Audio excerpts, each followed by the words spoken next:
Well, these are all off. I got to open that 1/2 inch hole up to 9/16.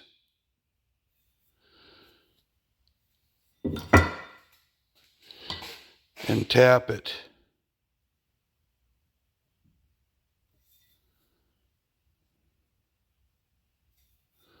Still got some remnants of lube in there. And then this one being done, this one being to do, then they are done. Then I got to clean them up, sand and polish them and all that kind of a thing. But they're done. Hallelujah. Well, still have that one. But I established a process and got them. That process is to take my turntable, because it has a 90-degree mount, chuck it up in my drill press.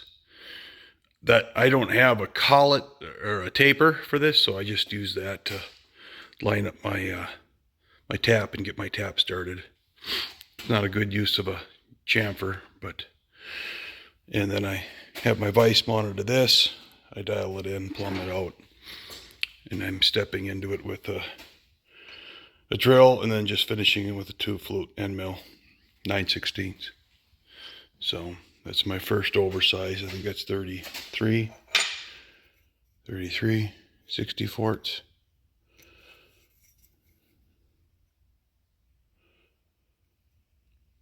Yeah, 33 60/4. And then finish it off with that end mill. And then tap it to a 3/8 pipe tap. So there you have her.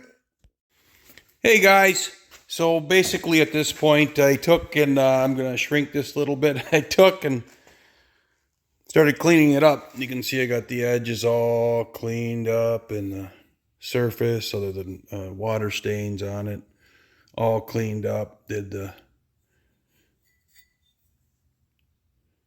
a chamfer into those threads. My chamfers came in the mail yesterday. And then basically just started with 180 dry, and rubbed the whole surface down with 180. Then the 320 dry to take the 180 scratches out. Then I went to 400 wet and to take the scratches out. I think it's faster just doing small increments. I just do 400 wet, then I went to 600 wet, and then from 600, I do have 800, but I chose to go to 1200. And so that's where it's at. I'm at 1200.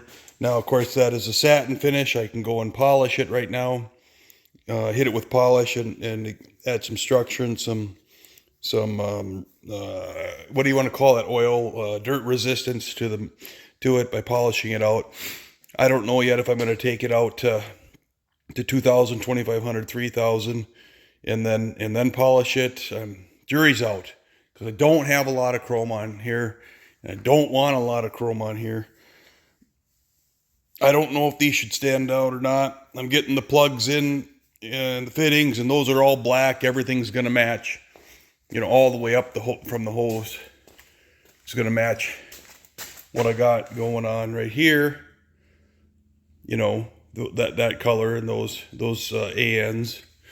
So I'm going to wait and set them aside so I can think. But the nice thing is those are done. I did get my chamfers. So I wound up chamfering all of the lead-in to those fitting holes. I had chamfers for these, but this is 3/8 pipe, and you're out to just a hair bigger than 5/8, hair smaller than 5/8, and my largest chamfer is 5/8. And last night I bought a set of chamfers out to 3/4. I thought I bought them out to 1.25 inches, but I obviously picked a different one and stuck it in my shopping cart. But 3/4 is plenty, just to get in there and touch each one of those, that aluminum. So anyway, the fuel rails, injector rails are ready to go. I got a Schrader ready to make a final decision on. I got a Schrader valve coming in the mail. It's for an F250 Super Duty. It says 1/8 inch pipe tap, but strangely, it doesn't look like 1/8 inch pipe tap on the pictures. But if it is, it is. Doesn't matter to me. I'll make a threaded a bushing to the half 13 that I have in there, and come off of that. And then I looked at gauges, and I'm not really liking the way they're look in there. And then I'm gonna wind up with fitment issues if it's too close. So I'll hold off on that. I might actually run a hose for fuel pressure. I don't know. You can get the gauge with the Schrader on it for fuel, but I don't know if I want a gauge under there. So at this point, I'll get the Schrader valve in. It'll probably go in the shallow hole. This is a deep threaded hole. You can see the fitting is, buried in there. This one it seats. So more than likely the Schrader will go into that hole. But we'll see. I got to look at it and feel it. Anyway, so that's what I got accomplished at this time. And more later. Thanks everybody for watching. It's been a good time working with you, playing with you, and talking to you. Well, would you look at that? Couple of 90s. The T. Again, I opted for the T after the 90. Sorry, after the 90. And then the other end of the hose, you got your flare AN fitting or your flare fitting, and then your hose. But they didn't ship my AN wrench. And they didn't ship my 3/8 male pipe to -6 AN. But they did ship my Schrader. And it's an O-ring. And it worked great. They did ship the plugs. And I sealed those and put those in nice and tight. Gosh, I wanted them flush, but they're just a skosh out of flush. But like I was maybe mentioned in the earlier video, I tapped them to the same depth, all of them to the same depth. So, so now I'm on hold. I called Amazon and said, hey, I didn't get my wrench and I didn't get those fittings. And they said, okay, they're eligible for shipment without return. And I was thinking, and then I finally said, yes. I said, yes, that would be a good thing because I have nothing to return. Oh, excuse me, I'm very sorry for your blah, blah, blah, blah, blah. Anyway, the long and the short of it is next Wednesday. So today is Friday. And next Wednesday I'll get them. And then I can get the manifold. Screw this down to the manifold. Get my routing done. And all that stuff. That's where it's at, folks. Have a good day. Guys got to find something to do, So this here is a snow blower reduction box. I turned the shaft down. It was a 7/8 going into the pulleys for the snowblower. I turned it down on the lathe, pulled it out of there, turned it on the lathe to 1/2 inch so it fit the drill.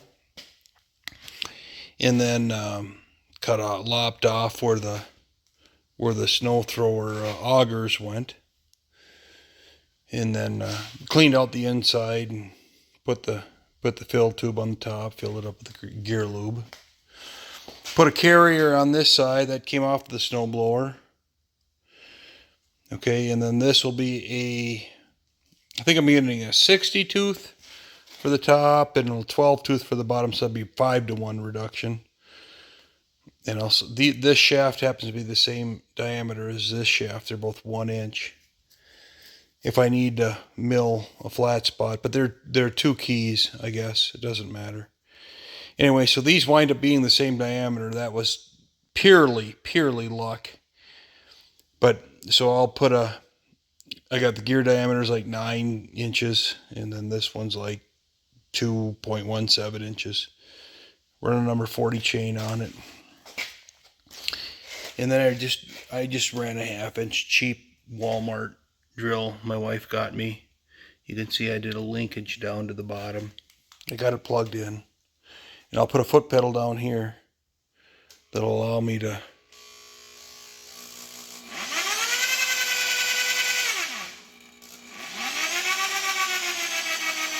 so now when I go 4-to-1, I can slow it down.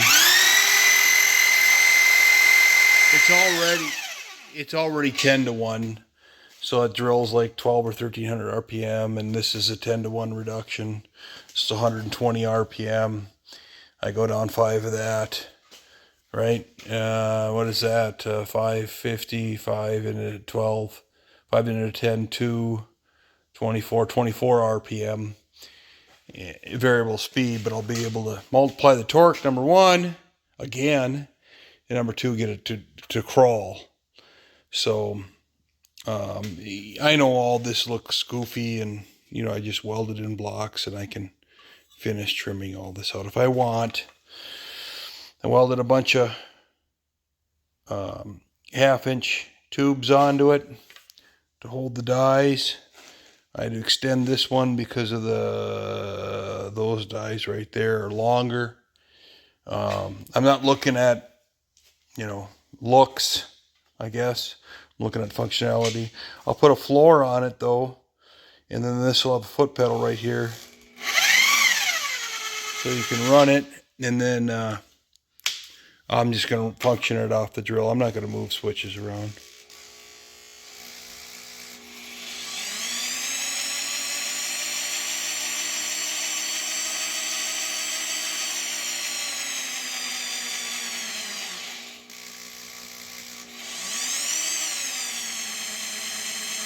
It's pretty cool. You can really crawl it.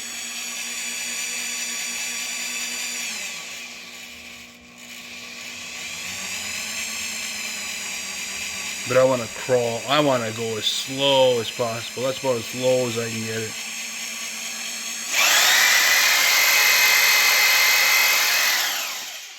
So I'm pretty happy with that. Again, I'll put a foot pedal down here, so it's a pretty good big pad. I did put the spring in. That's kind of a neat feature, So it lifts off of the sheet metal. My wife found this somewhere, but that's really good for counting the turns and then getting the hell out of the way. And then, I just fabbed up a plate and braced it right now. That's all the farther I've gotten. It's just basically bracing it. I didn't close anything out or anything like that. Mounted the drill. It looks a bit cobbled, but you know what? It works. There's the handle. Goes across to a piece of angle iron. And then just some strapping to hold the handle down at the bottom. After I chucked it up, so everything is running true to the gearbox. But I'm pretty happy with it. Ordered the gears off Amazon with the 7/8 7/8 collars, 1 inch collars. So I'll get that set up. I paralleled these are parallel. That kind of thing is all done. I got all that set up. And then I don't know what I'm going to do down there. I just got some angle iron out of the back. Took that original T-brace, set it in there, and now I'll pan it out so that it looks decent, and there'll be a little bit of beef on the bottom. Thinking about just panning it out with some 20 gauge. Just something to clean up the bottom. And there you have it. Then I'll have my bead roller up and rolling. This here actually does bolt to my weld table, but I don't necessarily need it for that. I don't know what I'm going to do with this at this point. I might come up and do I can come up with a couple pieces. There's 2 holes in here. One right there. One right there. And I can come up with a pan if I want. I don't know. I'm not taking it off yet. But so in the days off, that's what I'm working on. I'm also working on the 37. It's kind of an interesting story. I got the light all unplugged and stuff, but I hit a deer with this, and you can see the primer on the fender, or on the grill rather. But I've straightened all that out, and it caused a leak in the radiator hose. But the hose, he was kinked so bad going in, he was causing a restriction. And I don't like that. So I'm going to come up with a different method. It comes down, I cut this out of there, but it comes down out of there, and then it has to go so sharp. I just went to an auto parts store to try to find something. What I did was I laid a piece of my notebook up against the outlet of the radiator on this side, and the outlet of the inlet to the radiator and the outlet to the water pump. Pasted up against there, and then traced around the water pump, traced around the radiator, and then went up to see if I could find something. It didn't matter how much hose was there. What mattered was it was 1 3/4 in this case, and that I could get from that end, to that end. But it's got kind of the shape of a P-trap, and that is hard to find. So I think I'm going to have to do that out of some form of metal, and I'm thinking maybe even copper. Copper will work fine for that. Because I can sweat it, and I can get relatively sharp 90-degree bends, and I'll get it in there. You can't really see. You can kind of see. There's the outlet of the hose, and this. There you go. But that's actually higher than the outlet right here. It's actually higher, so it actually has to come down to get some sort of a bend in it and go up. And it's only maybe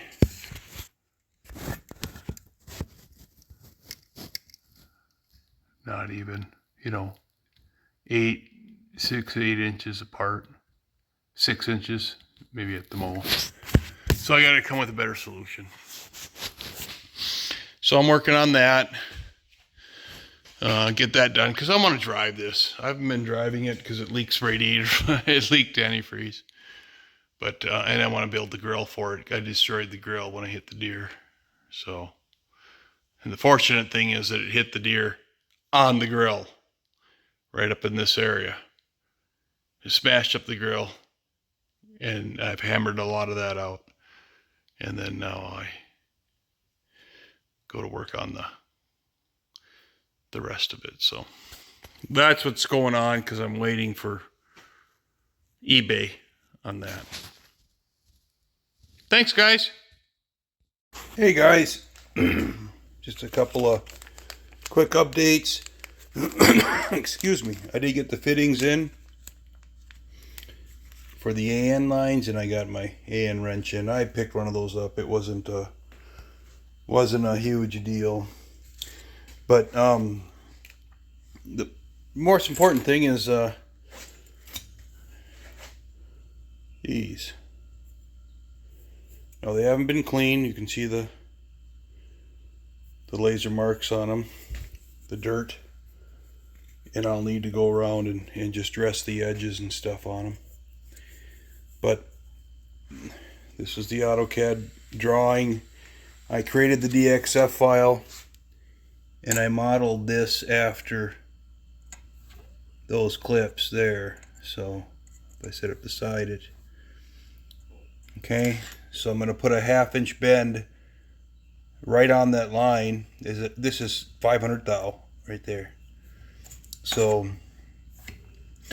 it's going to be broke on that line. It'll roll over the edge, and it will retain, I'll probably grab one of these, the fuel injector as the factory did.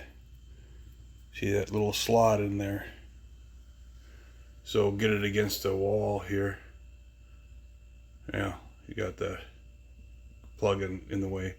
But anyway, those slip in and retain the injector. And so what I will do, because this is CAD drawn and CNC cut, then I'll have to rechuck these in the mill, and then these will go in. Now I didn't locate these holes because this is 36 thousandths, and I think I have 36 thousandths, 32 thou, 32 or 36, but in the 30s, 20 gauge. And so these are 16 gauge brackets, but I don't think that thickness is going to interfere. It'll stand the rail up 30 thousandths, but there's definitely enough room for that. Secondly, these holes I staked, drilled, and threaded off of a machine because I hand formed the brackets. So as a result of that, I will have to locate them, oversize them a little bit. Now these are all at 200 thou, and I plan on using probably a number 10 screw on them. You can get kind of a picture of what's going on here. Whoops, I got an injector in the way right there. But those will go in and retain the injectors in the rail. This flag, or this long side, is on the outside, and that's where it's going to bend down. It'll cover up this edge, but it'll just basically put an apron across the bottom of the rail, and the wiring will be to the inside of the rail, if you recall from the mounting. So that's good news that stuff came in, and I was able to talk to my friends. And I provided them the material, and I provided them the DXF, the drawing file, and they were able to cut it for me. So that's the current update. We're working on a lot of things behind the scenes, and as I wait on the engine, almost have my gear set up for my bead roller here. The gears, they'll be in tomorrow. 5-to-1. I might have said in an early video 4-to-1, but it's a 60-tooth top, a 12-tooth bottom, so it's a 5-to-1 reduction. I'm working on a foot pedal set up right now, using a section of a piano hinge, a hard stop, and then this is an adjustment. That nut just adjusts the spring tension for return. This returns fine. The switch setup that I made, you can see. Okay. And then the drill, or the forward and reverse, are there. Yeah, they just dropped out. And so what I'm doing is I slotted this to catch that. It'll keep it from rotating. It'll be mounted here. So I wrapped it with just some material, some stainless steel, and it's kind of lipstick on the pig. But what I want to do is just be able to run my material up here and run the throttle down there. So that's what I'm working on as I wait patiently for parts to come in. More later, guys. Well, guys, good to see ya. Good to see me. Sorry, I can't see you. Okay, what I have up on the screen is this, the fuel rail. Okay, and that's what's used to machine it out. This is the drawing for the injector holders.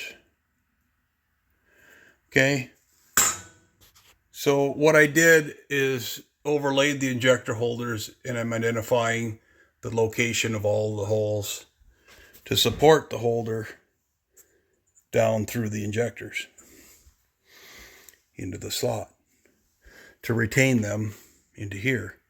Now, again, I think I mentioned these two holes, this hole, etc. I'm going to locate those. These I actually have the dimensions for. So I will locate those and oversize them into the appropriate connector. So that's the plan. These I'll have to measure, but I can oversize them. That's not a big deal.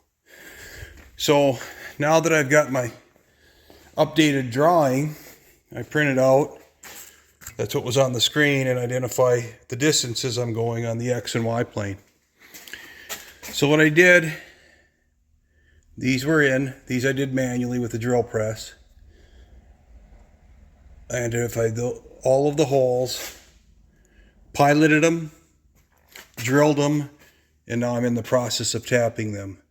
So I'm going to do it all in the machine. I'm going to center it. I'm just using a chamfer to center on the back side of the tap to make sure that I get good penetration and I'm tapping to the bottom. Or good alignment, I mean. And I'm tapping all the way to the bottom. So I got half of them done. I'm moving to the next series here. I'll finish tapping those. That'll be the first injection rail. Then I'll move to the second injection rail, zero it out. You know the story. But zero it out on the DRO and begin that process. Now there is some orientation here. I did offset these slightly to one side. And these, as a result, these are also off to a specific side. And thus, because they're a mount, they affix it to the manifold, I can only put the bend on the retainer on one side. So in this case, it'll be, judging from the marks, yeah, it will come up and bend the apron part. It'll bend 1/3 of an inch downward here. So that's a lot to say. The visuals are much better, aren't they? But I'm going to finish tapping this one, pull it out, and then I need to start on the next one.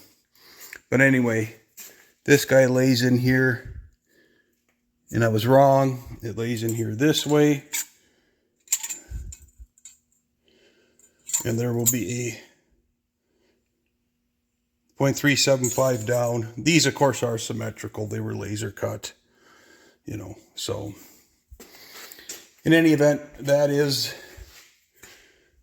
where I'm at. Thanks. Hey, folks. Now,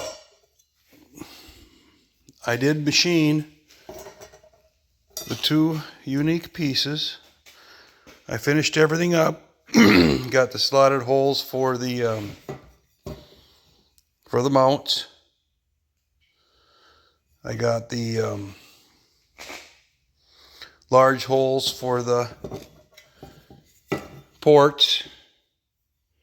Schrader here, and that's plugged right now, and likely will stay plugged. But I mean, that will go for pressure gauge if I want to put one on there.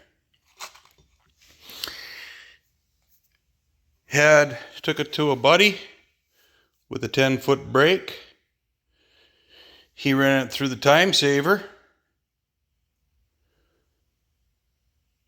broke it on neoprene, so he did not time save this side.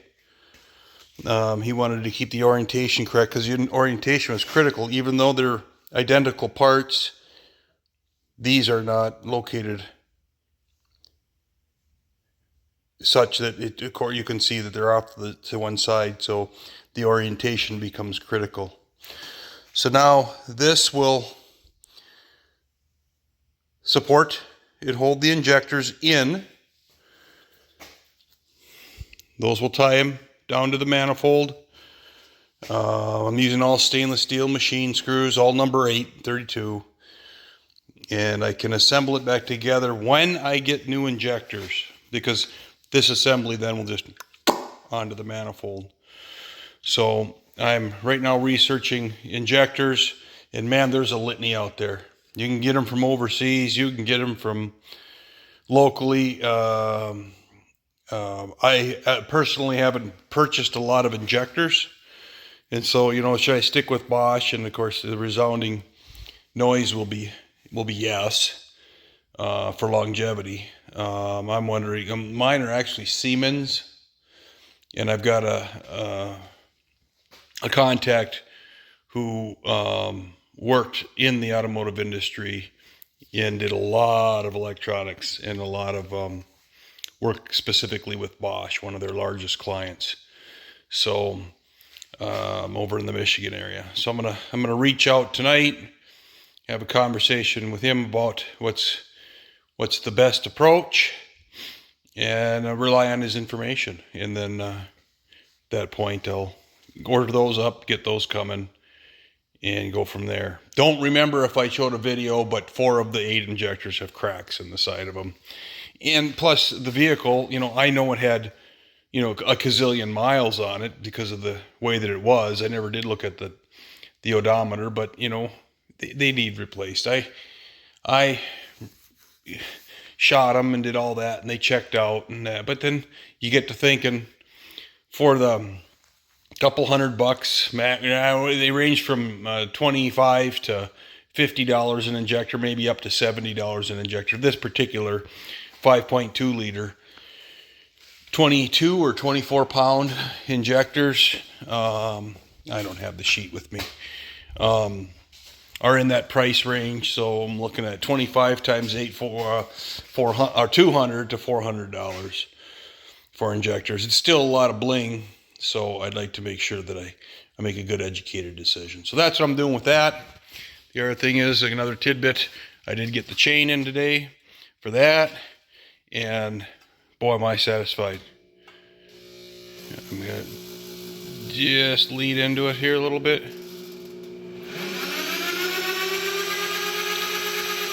Really nice. I can crawl.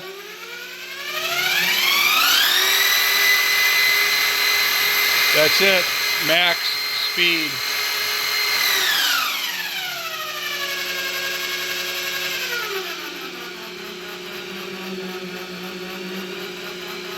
So I think that's going to work out pretty slick.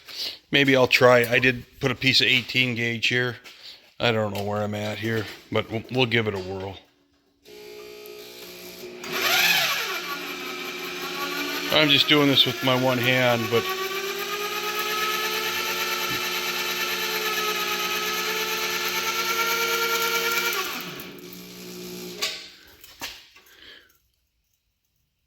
what the Sam hell? Oh, okay. You know what? We're gonna go in reverse. I have not done this yet.